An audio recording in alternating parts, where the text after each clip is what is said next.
In today's video, I'm going to teach you how to create and apply a supplier credit note to a bill in Xero. This is useful when a supplier issues a credit for a return, price adjustment, or an overcharge, and you want that credit to reduce the amount you owe on a specific bill. Start in Xero's main navigation. Open Purchases to get to your accounts payable area. From there, go into Bills to view all supplier bills. This is your hub for anything you owe. If you have a long list, you can use the search or filters to quickly find the bill you want to adjust. Next, select the bill that needs the credit. Take a moment to check the supplier, the remaining balance, and the line items so you know exactly what the credit is for. Remember, the credit you create cannot exceed the outstanding amount on this bill. If it's a partial credit, you'll only enter the portion being credited. With the bill open, look for the three dots menu, sometimes called the Overflow or More Options menu. Click that to reveal additional actions tied to this bill.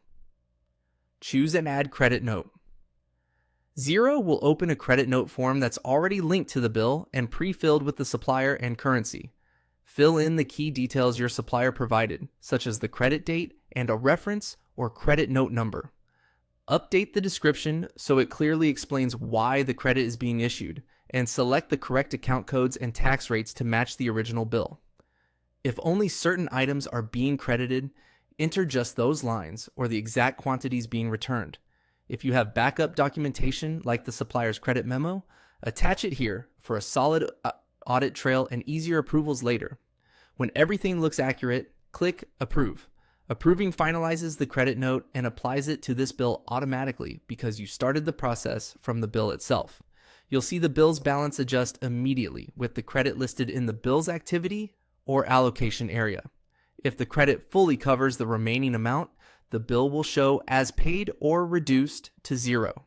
If the credit is larger than the bill's outstanding balance, the extra amount will remain on the supplier's account as a credit you can use on future bills. That's it. You opened Purchases, went to Bills, selected the bill, used the three dots menu, added the credit note, and approved it. Keep your coding and tax rates consistent with the original bill, include clear descriptions, and attach the supplier credit for clean records. This simple workflow keeps your payables accurate and saves time during month end.